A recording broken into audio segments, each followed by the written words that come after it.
Det er ofte en klisjé om globalisering at den innebærer at skillene mellom utenrikspolitikk og innenrikspolitikk blir mindre synlige og mindre viktige. Og det er faktisk riktig. Utfordringene vi står overfor er i stor grad de samme. Verden kommer nærmere, og det som skjer utenfor våre grenser får i stadig økende grad betydning for det som skjer innenfor våre grenser. Utenriks- og forsvarskomiteen kom nettopp tilbake fra et veldig godt og interessant besøk i Japan og Kina. Og det besøket understreker på mange måter det at globaliseringen gjør at skillene mellom utenriks og innenriks viskes ut. Det er mye ved både Japans og Kinas utvikling som gir grunn til både bekymring og ettertanke. Et av temaene som var på dagsordenen da vi møtte våre kinesiske motparter, var selvfølgelig innskrenkningene i ytrings- og forsamlingsfriheten.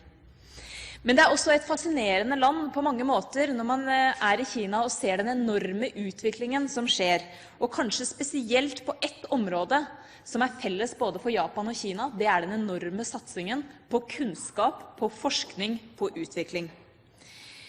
Nå kan man jo si at når Norge ser utover og ser på hvordan vi øver bistand, så er jo ofte utdanning en nøkkel til bistand som er både effektiv og god. Men når vi ser innover i Norge, så er det også uhyre viktig at vi fokuserer mer på utdanning og forskning. De som nå utdannes i Kina og Japan er vår fremtidige konkurranse. Som tidligere leder av Kirkeutdannings- og forskningskomiteen, så må jeg si at jeg ser på dette her med blandet følelser. Både fordi vi snart i Norge er nødt til å ta debatten om hva vi skal leve av i fremtiden, men i denne debatten, som i så mange andre, så må vi også forholde oss til framveksten av nye maktsentra i verden. Og la meg gi et lite eksempel. I Norge i dag så er det sånn at på enkelte fag så er 80-90% av de som tar doktorgrader fra asiatiske land. Det er en god utvikling at vi tiltrekker oss utenlandske studenter. Men det er bekymringsfullt når det eneste de gjør er å komme hit og ta utdanning, og så reise tilbake og bruke den utdanningen sin andre steder enn i Norge. Det var også andre temaer på dagsordenen i Japan og Kina. Det var spesielt stor interesse for delelinjeavtalen med Russland.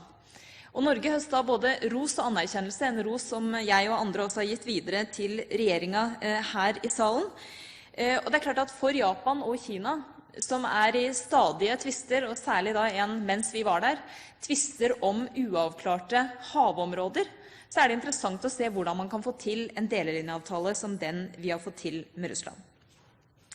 Men også mer tradisjonell utenriks- og forsvarspolitikk vil prege den kommende perioden. Og jeg vil bare henlede oppmerksomheten litt på den debatten som har pågått den siste uka om norske soldater i Afghanistan. På mange måter så tror jeg alle forstår at vi må ta tak i, og Forsvaret må ta tak i, det som kan være ukulturer i Forsvaret. Og det mener jeg de også gjør. Et eksempel på det er ureglementerte avdelingsmerker og bruk av disse til å for eksempel spraye på sivile afghanske hus. Men det som nok har skuffet meg en del med debatten, er at ikke flere har stått fram og sagt at vi er nødt til å støtte våre soldater. De er i en ekstrem situasjon som jeg tror det er vanskelig å forestille seg. De er beredt på å i verste fall drepe eller dø som en konsekvens av våre politiske valg. Og det fortjener vår støtte. I tillegg så kom jo nyheten i dag om at norske soldater sliter med at de må ut oftere og lengre enn andre NATO-soldater. Dette er det mange årsaker til, men en av de viktigste årsakene er at det ikke er nok ressurser i Hæren til å sette opp de avdelingene som skal ut, godt nok. Telemarksbataljonen, som har vært mer eller mindre kontinuerlig ute siden 2002, de mangler en tropp i hvert kompani. Det er mye, og det gjør at slitasjen på de som er ute blir stor. Det er mange og store oppgaver som fordeles på få personer.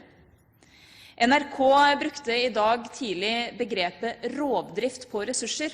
Det er et alvorlig begrep, og jeg skal ikke stå inne for at det er fullt så dramatisk. Men saken at Høyre har advart flere ganger mot at dette kan komme til å bli situasjonen hvis vi ikke tilfører Hæren mer ressurser. Konsekvensene for våre soldater kan være dramatiske.